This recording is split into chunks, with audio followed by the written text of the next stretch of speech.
मुझे तो ऐसा लगता है कि हम दोनों की मंगनी हुई है बहुत जल्द हमारे बच्चों की शादी होगी इंशाल्लाह।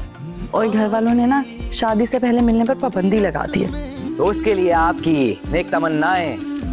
और दुआएं चाहिए होंगी हमें। इसीलिए इस तरह छुप छुप कर दूर दूर से बातें कर रहे हैं। तेरा तो मैं वो हशर करूंगा कि तेरी 7 नस्लें याद रखेंगी। तुम्हारी चालाकी और तुम्हारी साजिश दोनों समझ आ गई है मुझे। पारस बीबी की गाड़ी पर ब्लास्ट हुआ ऐसे। ड्रामा सीरियल मुहाफिज बहुत ही नाजुक मोड़ पे पहुंच चुका है। जैसा कि आप जानते हैं कि पारस और जवार जो है वो एक दूसरे को पसंद करने लगे हैं, लेकिन दोनों जो हैं वो आपस में एक दूसरे से शादी करना चाहते हैं। लेकिन बेजाद शाह जो है वो पारस की शादी आफ्ताब के साथ तय कर देता है और उसने मंगनी की इवेंट भी रख दिया है। और जब मंगनी होने वाली होती है तो पारस का दिल नहीं होता और वो अपने बाबा से कहती भी है कि मैंने आफ्ताब से शादी नहीं करनी, लेकिन वो अपने बाप की ज़िद के आगे मजबूर है क्योंकि आफ्ताब जो है वो बेजाद का भांजा है और ये बात भी नहीं बता सकती पारस कि मैं जवार को पसंद करती हूँ क्योंकि जवार तो उसका सिक्योरिटी गार्ड है। लेकिन दिल ही दिल में वो ये कह रही होती है जब उसकी मंगनी हो रही होती है कि ऐसा लग रहा है मुझे कि हम दोनों की शादी हो रही है और हम दोनों को शादी से पहले आपस में मिलने पर पाबंदी लगा दिया है घर वालों को, लेकिन मैं शादी सिर्फ़ और सिर्फ जवार से ही कर रहूँगी।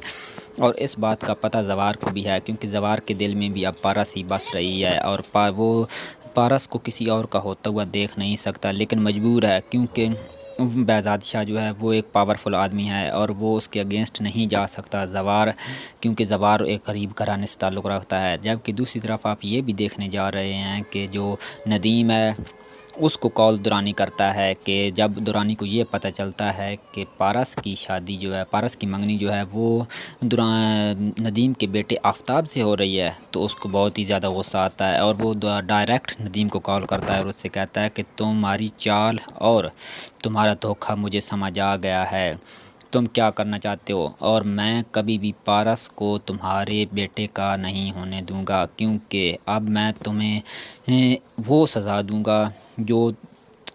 तुमने कभी सोची भी नहीं होगी और ये दुनिया देखेगी। तो नदीम जो है वो उसकी मिन्नतें करता है, उससे कहता है कि ऐसा कुछ नहीं है, ये सिर्फ़ और सिर्फ बेजाद की ज़िद है और मैं इंशाअल्लाह पारस को आफ्ताब का नहीं होने दूंगा बल्कि आप तक पहुंचाऊंगा। तो दुरानी जो है वो कहता है कि नहीं, अब टाइम चला गया है,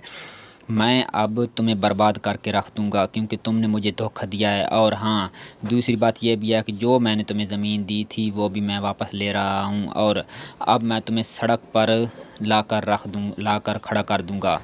जबकि दूसरी तरफ आप ये भी देखने जा रहे हैं कि जब पारस और आफ्ताब की मंगनी हो जाती है और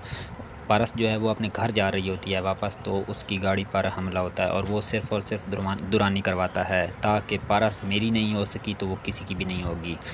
तो जब इसकी खबर बेजाद शाह को मिलती है तो बेजाद शाह को हार्ट अटैक आ जाता है, जबकि पारस की जो गाड़ी है वो उस हमले से बच जाती है और पारस भी महफूज होती है। और जब जवार को पता चलता है कि पारस की गाड़ी पर हमला हुआ है तो